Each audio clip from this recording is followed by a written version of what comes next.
안녕하세요. 저는 30대 중반 여자입니다. 제 나이가 뭐 그렇게 썩 긴 인생을 살아온 것은 아닌데 그렇다고 짧지는 않다고 생각해요.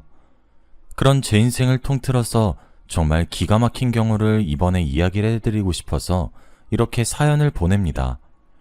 제 이야기는 정말 막장 중에 막장 같은 이야기라 직접 들으시면서도 잘 믿어지지가 않으실 거세요. 저는 한 번의 이혼 위기가 있었습니다. 이쯤 되면 다들 예상하셨겠지만 제가 이야기하고 싶은 막장 중의 막장은 제 시댁에 관련한 이야기예요. 저랑 남편은 사내 연애로 만났어요. 정말 서로를 너무 사랑해서 결혼을 했었죠. 저희 부부가 다녔던 회사는 중견회사였는데 그 중에서도 사원을 위한 복지제도가 무척 좋았습니다. 그래서 사내 동아리 같은 것들도 지원이 잘 되어 있어서 종류도 많고 전부 잘 운영이 되었어요. 저는 그때 자전거 동아리에 가입을 했습니다. 그 전까지는 사내 동아리에 그렇게 관심이 없었는데 운동의 필요성을 느끼다가 자전거 동아리에 가입을 하게 되었어요. 근데 생각보다 제 적성에 잘 맞기도 하고 동아리 사람들도 다 친절하시더라고요. 동아리 생활이 제가 생각했던 것보다 너무 즐겁고 재미있었습니다. 그런데 뭐 또 운동 동아리라는 게 다들 그렇잖아요. 땀을 빼면서 운동을 하기도 하고 자전거를 탈 때 입는 라이딩복이 쫀쫀한 재질이라 선이 드러나기도 하고 삐끗기도 하고 모든 동아리나 동호회들이 그렇듯 뒤풀이로 술도 거하게 먹기도 하고 저도 그러다가 남편을 만났습니다. 남편은 엄청 딱딱한 이미지였는데 제게만 다정한 면이 너무 좋았습니다. 함께 취미를 즐길 수 있다는 점도 엄청난 메리트처럼 느껴졌고 무엇보다 취미뿐만 아니라 통하는 것이 무척이나 많았는데 그런 점이 너무 좋았습니다. 그래서 남편이랑 대화를 한번 시작하다 보면 정말 시간이 어떻게 흐르는지도 모르겠더라고요. 그렇게 3년이란 시간을 알콩달콩 만나면서 잘 지냈고 자연스럽게 남편과 결혼을 꿈꾸게 되었습니다.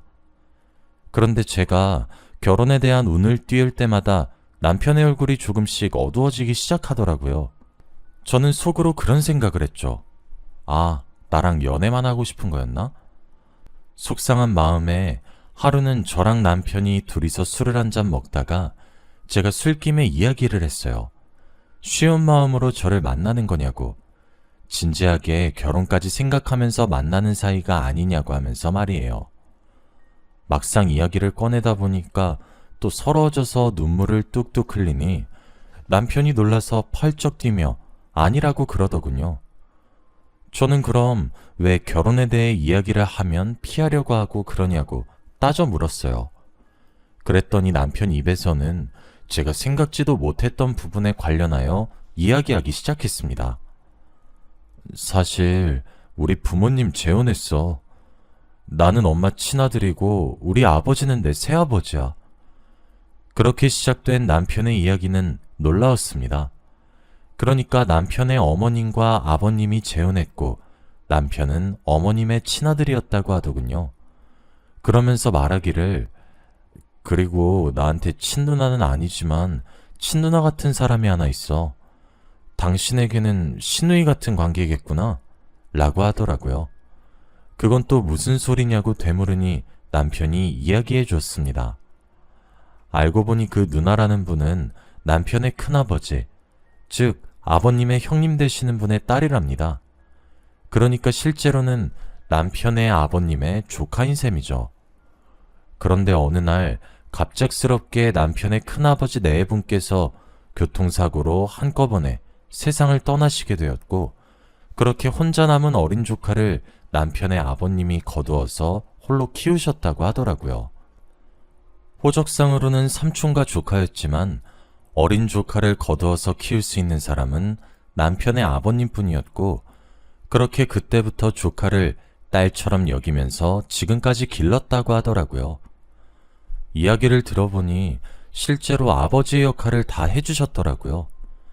그러다 남편의 아버님께서 지금의 어머님을 만나게 되었고 이미 이혼해서 아들인 남편이 있으셨던 어머님은 그런 아버님의 따뜻한 마음에 감동받아서 딸처럼 여기겠다고 한 뒤 재혼을 하셨다고 하더라고요. 나이도 남편보다 2살이 더 많아서 정말 친남매처럼 길렀다고 했어요. 저는 이혼 가정이나 재혼 가정에 대한 편견이 없을 거라 생각했었는데 이 정도까지는 감당하기가 솔직히 힘들었어요. 남편의 이야기가 끝나고 난 뒤에도 한참 동안 아무 말 없이 앉아 있으니까 남편이 울면서 얘기를 이어서 했어요. 남편이 초등학교 입학을 앞두었던 시기쯤에 부모님께서 재혼을 하셨다고 했어요. 그런데 가족끼리의 첫 만남을 앞둔 순간까지도 갑작스럽게 생긴 누나의 존재를 남편도 싫어했다고 합니다. 낯선 아버지의 존재도 싫었으니 누나도 싫을 수밖에요. 그런데 누나분께서 남편의 어머님을 보자마자 엄마 하고 도도도 달려와 폭 안겼다고 하더라고요. 그러면서 이야기하기를 그냥 어린 마음에도 보였던 것 같아. 솔직히 남자 혼자서 어린 여자아이를 어떻게 야무지게 돌봤겠어? 뭐든 모자랐겠지. 키가 급하게 자라서 조금 작아 보이는 옷도 제대로 묶지 못해 흐트러진 머리카락들도 심지어 엄마의 손길이 그리워서 우리 엄마한테 매달리는 것도 어렸던 내 눈에도 안쓰럽더라고. 내 눈에도 그랬으니 엄마 눈에 오죽했을까. 그렇게 누나가 우리 가족이 된 거야. 라고 말이에요. 이야기를 계속 들어보니 사실 말이 시아버지의 조카인 거지 친딸이라고 봐도 무방할 정도더라고요. 완전 사랑받고 자란 딸과 다름없었습니다. 저는 이야기를 듣고 말해줘서 고맙다고 말을 한 뒤 조금 생각할 시간을 달라고 했죠. 결혼을 앞두고 제가 저 이야기를 감당할 수 있을지 자신이 없었거든요. 그런데 제게 모든 것을 이야기해주면서 눈물을 흘렸던 남편을 사랑했고 어렸던 나이에 그런 상처를 받아야 했던 남편의 어린 시절이 안타까웠고 편을 들어주고 싶었어요. 저는 남편에게 괜찮다고 말을 했고 남편은 그런 제게 고마워했죠.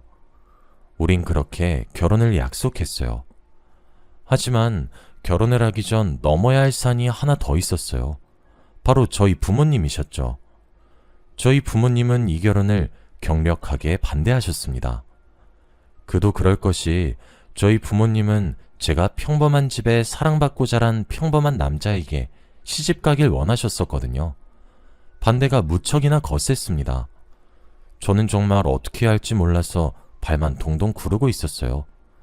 그런 부모님을 설득한 건 제 남편이었죠. 제 남편은 정말 잘하겠다고 다짐을 하는 것은 물론 반년이 넘는 시간 동안 매주 저희 부모님을 찾아뵙고 같이 식사도 하고 등산도 가고 골프도 치고 놀러도 가고 그렇게 끊임없이 꾸준하게 설득을 했어요. 솔직히 옆에서 지켜보면서 그런 남편의 모습에 저는 한 번 더 남편의 사랑을 실감했죠. 변치 않는 남편의 모습에 저희 부모님도 결국 두 손 두 발 다들고 결혼을 허락했고 그렇게 양가의 축복 속에 저희 두 사람은 부부가 되었습니다. 시부모님 두 분 다 너무너무 좋으신 분이셨어요. 이렇게 복잡한 남편의 사정을 이해해줘서 고맙다고 하셨고 제게 시집살이 하나 시키지 않으셨죠. 며느리를 보시면 보통 시부모님들은 대접을 받으려고 한다고 하잖아요. 그러기는커녕 오히려 저를 귀한 손님처럼 취급해 주시더라고요. 저는 그런 시부모님의 사랑이 감사했고 제게 잘 대해 주시니까 저도 더 진심으로 효도할 수 있게 되었죠. 좋으신 시부모님과 완벽한 남편을 둔 저는 제 결혼 생활이 앞으로도 이렇게 순탄할 거라 믿었었어요. 하지만 그런 제 믿음을 깨트리는 사람이 하나 있었습니다. 바로 남편에게 친누나 같은 존재라던 시아버지의 조카였죠. 편의상 시누이라고 이야기하도록 할게요. 시누이는 정말이지 미친 여자였습니다. 악독해도 그렇게 악독한 사람을 난생 처음 봤어요. 지옥에 있는 사탄이 환생해서 돌아와도 그보다 못하겠다 싶을 정도였고 정말 모든 것을 다 걸고 제가 살면서 본 사람들 중 제일 최고로 못된 사람이었습니다.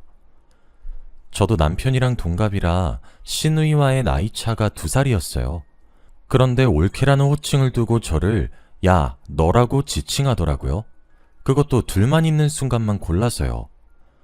시부모님 중 한 사람이라도 함께 있거나 남편이라도 같이 있으면 옳게 이것도 먹어봐 하면서 제 입에 과일을 쏙쏙 넣어주면서 옳게 사랑이 유난히 시누이처럼 굴다가도 저랑 둘이 있으면 입에 담기 힘든 쌍욕에 예의 없는 언행에 정말 이중적으로 행동하기 시작했죠.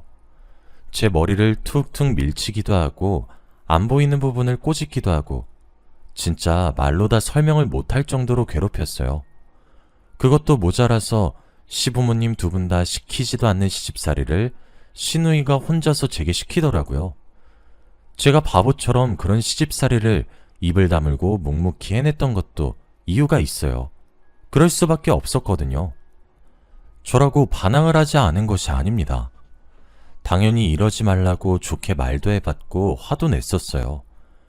그런데 제가 그렇게 화를 내고 거부를 하고 반항을 하면 할수록 시누이의 괴롭힘은 점차 악랄해지더군요. 그래서 제가 반항하기를 포기했습니다. 그리고 제 천성이 원래 날 때부터 싸움하는 것을 회피하는 성향이 강했습니다. 누군가와 싸운 적도 솔직히 손에 꼽힐 정도로 적어요. 그래서 그런지 시누이와 싸움을 해도 어떻게 해야 할지 모르겠더라고요. 그러니 시누이와 기싸움을 할 바엔 그냥 제가 지는 것이 더 마음이 편하겠더라고요.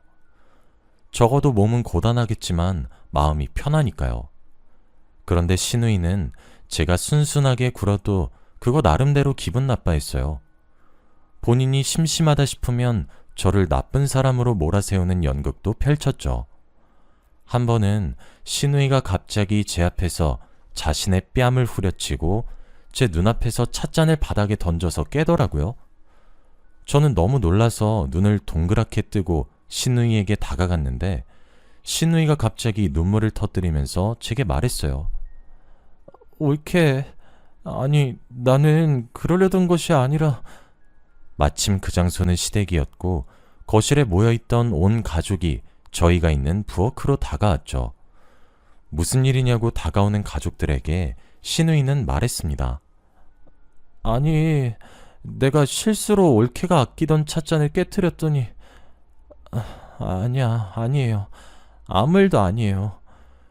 그러면서 본인이 때린 오른쪽 뺨을 감싸지는 시누이의 모습은 누가 봐도 영락없이 제게 뺨을 맞은 시누이의 모습이었어요. 남편은 불같이 화를 내며 제게 왜 그랬냐고 몰아세우기 시작했고 시어머님마저도 제게 등을 돌리시며 차갑게 실망이구나 새아가 라고 말을 하곤 시누이를 데리고 들어갔죠. 시어머니 손길에 이끌려 제게 혀를 쏙 내밀며 메롱하는 시누이를 보며 억울해서 분통이 터질 것만 같았어요. 저는 하지도 않은 짓을 사과해야 했고 시누이에게 용서해달라고 해야 했죠. 이가 절로 으득으득 갈렸어요. 그런데 시아버지만큼은 그런 저를 타박하지도 않았고 차갑게 쳐다보지도 않았어요. 그렇게 귀하게 키운 조카를 제가 때렸다고 모두가 오해를 하고 있는 상황이었는데 말이에요. 아니, 오히려 제게 맘고생이 많겠다고 위로를 해주시기 시작하셨죠. 처음 몇 번 그런 시누이의 못된 장난질에 희생될 때는 시아버지는 그래도 내 고생을 알아주는 거구나 싶어서 참 많이 감사하게 생각했는데 생각을 하면 할수록 뭔가 이상한 것 같더라고요. 근데 그게 뭔지 정확하게 콕 집어서 말할 수 없는 느낌? 묘하게 거슬렸죠. 일단 적어도 시아버지가 가족 중에서 저를 제일 많이 챙겨주시는 것은 알았는데 그게 제가 며느리라서 챙겨주는 것보다는 마치 희생양을 대하는 듯한 동정심으로 챙겨주는 느낌이었어요. 그러면서 문득 두 사람을 번갈아서 쳐다봤는데 묘하게 많이 닮아있다는 사실을 알게 되었어요. 물론 시아버지와 형님이 형제라서 그걸 조카가 닮는 것이 그리 틀린 말은 아닌데 그것도 묘하게 거슬리더라고요. 그리고 시간이 가면 갈수록 시아버님과 남편은 제가 아무런 잘못을 하지 않았음에도 보이는 것만 보고 믿어서 저에 대한 신뢰를 잃어가면서 제게 차갑게 대하기 시작했고 저도 그런 상황에 놓이면서 스트레스가 극한을 찍기 시작했었죠. 어떻게 해야 이 상황을 탈출할 수 있을지 모르겠어서 답답했어요. 그렇다고 이혼을 선택하기에는 남편을 너무 많이 사랑했습니다. 어쩌다 제가 이런 꼴이 되었는지 모르겠더라고요. 그러던 어느 날이었습니다. 시어머님과 남편이 시댁을 잠시 비웠고 저는 낮잠을 자고 있었어요. 그런데 시아버지 방에서 두런두런 말소리가 들리더라고요. 아주 조용하게 말이에요. 본능적으로 살금살금 다가가서 귀를 기울이니까 시아버지가 시어머니와 남편 모르게 시누이에게 건물을 하나 증여할 생각이라는 이야기를 나누고 있었어요. 저는 그 대화 내용을 몰래 녹음하고 대화가 끝나자마자 원래 있었던 곳으로 후다닥 돌아와 자는 척을 했죠. 아니나 다를까 대화가 끝난 뒤 제가 자고 있는지 아닌지 확인하더라고요. 심장이 쿵쾅거렸죠. 그때 저는 제가 시누이와 시아버지의 관계가 묘하게 거슬렸던 이유를 알았어요. 저는 그런 상상하는 제가 미친 것 같았지만 사람의 호기심은 원래 억누를 수가 없는 노릇이잖아요. 그날 밤 가족끼리 모여 오랜만에 술판을 벌이자며 술을 한 잔씩 주거니 받거니 하는 시간을 의도적으로 가졌고 모두가 술에 취해 잠든 새벽 저는 슬그머니 일어나 시아버지와 시누이의 머리카락을 뽑았습니다.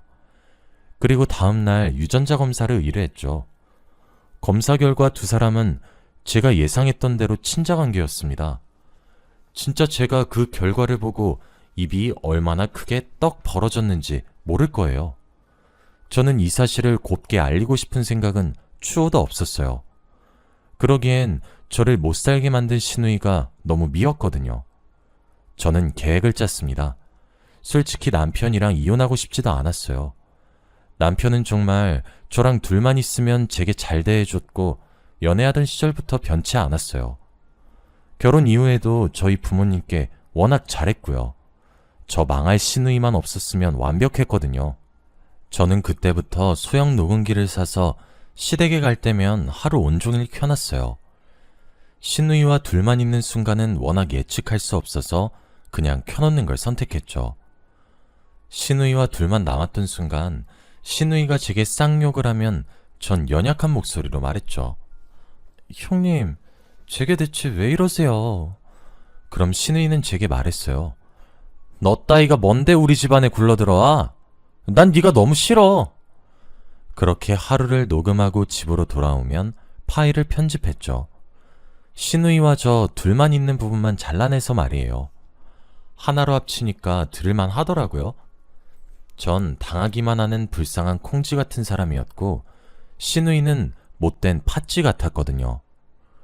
저는 모든 준비가 완료되자마자 준비한 것들을 모두 챙겨 시댁으로 향했어요. 제가 가족 간에 긴히 드릴 이야기가 있다고 가족회의를 소집했거든요. 시부모님과 시누이, 남편까지 모두 거실에 둘러앉아 저만 봤어요. 저는 조용히 휴대폰을 켜서 시아버지가 몰래 시누이에게 건물을 증여하겠다고 한 것부터 들려줬죠.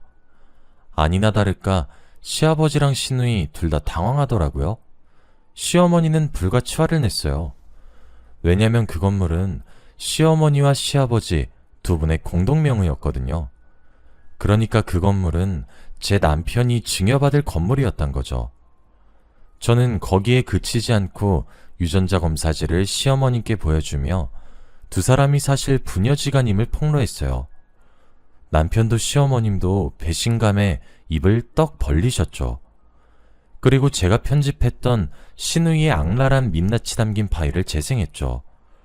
시누이는 새하얗게 질리는 것도 잠깐 악을 지르면서 제게 달려들었어요.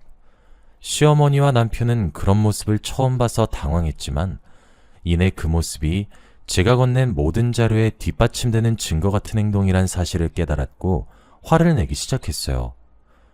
그렇게 저는 그날 그동안 억울하게 바닥까지 처박혔던 제 이미지와 명예를 회복하게 되었습니다.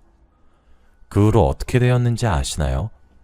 시아버지는 시어머니 몰래 친딸에게 건물을 증여하려고 했던 걸 들키게 되자 시어머니께 싹싹 비셨습니다.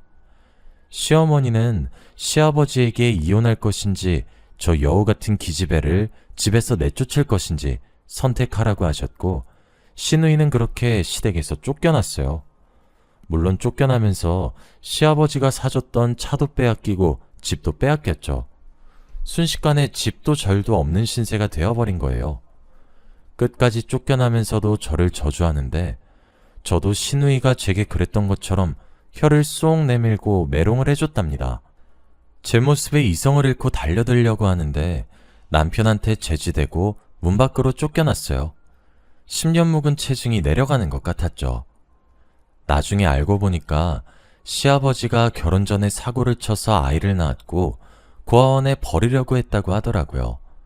그런데 아무리 노력해도 아이가 생기지 않았던 형님 부부가 시아버지의 딸을 입양하겠다고 선언했고 어느 정도의 금전적인 대가를 받고 각서까지 쓰고 난 이후 아이를 형님네 부부에게 입양 보냈더라고요.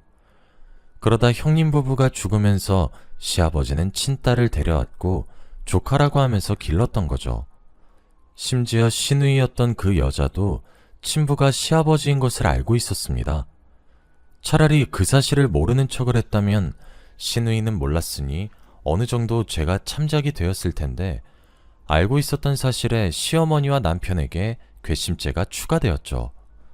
결국 시어머니는 이혼하지 않는다는 조건으로 시아버지 명의로 되어 있던 건물과 집, 땅 등등을 본인 명의로 돌려달라 요구했고 시아버지는 그 요구를 들어주었습니다.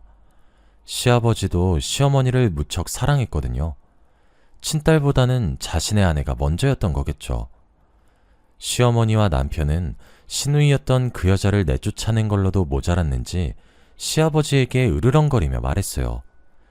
친딸이라 밖에서 우리 모르게 만나는 것은 더 이상 아무런 말하지 않겠지만 2번 다시 이 집에 저해를 드리는 순간 이혼일 거라고 남편 취급, 아버지 취급 기대도 하지 말라고 말이에요. 시아버지는 수십 년 동안 속인 죄가 있으니 뭐 입이 있어도 할 말이 없으시겠죠.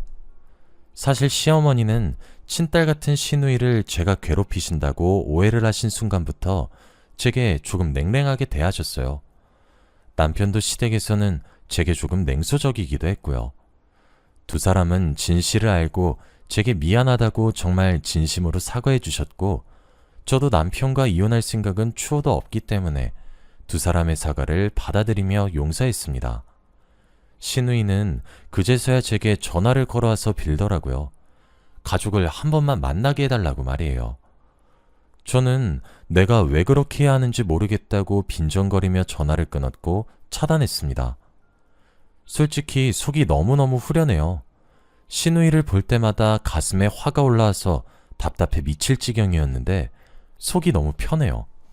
솔직히 그동안의 정이 있어서 시어머니와 남편이 그렇게 칼같이 내칠 줄은 몰랐었는데 배신감이 상당하신 것 같더라고요.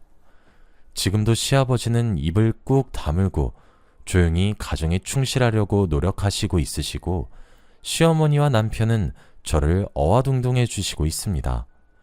시누이는 가끔씩 시댁을 찾아와 사정을 하기도 하고 소송하겠다고 화를 내기도 한다더라고요.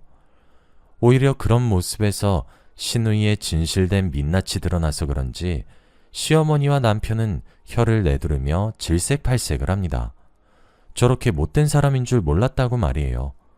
그러면서 저를 안타까워하죠. 그동안 마음고생이 심했겠다고 하면서요. 마음이 편해져서 그런지 저희 부부에게는 좋은 소식도 생겼어요. 제가 지금 임신 13주 차거든요. 그래서 그런지 남편과 시어머니의 사랑이 무척이나 진합니다. 시아버지와 오히려 조금 멀어졌지만 그래도 시아버지도 죄의식은 느끼시는 것 같아요. 본인 친딸이 저를 괴롭히는 걸 알고 계시긴 해서요. 저와 시아버지의 관계는 시간이 약이지 않을까 싶습니다. 전 악마 같았던 시누이에게 받았던 만큼 전부 다 돌려준 것 같아요. 그래서 이제 시누이에 대한 이야기도 여기에 사연을 보내는 것을 마지막으로 제 인생에서 없는 사람으로 지내려고 합니다. 제 태교에도 안 좋기도 하고요. 앞으로 제 인생은 행복할 것만 같다는 느낌이 드네요. 지금까지 제 이야기였습니다. 긴 이야기 들어주셔서 감사합니다.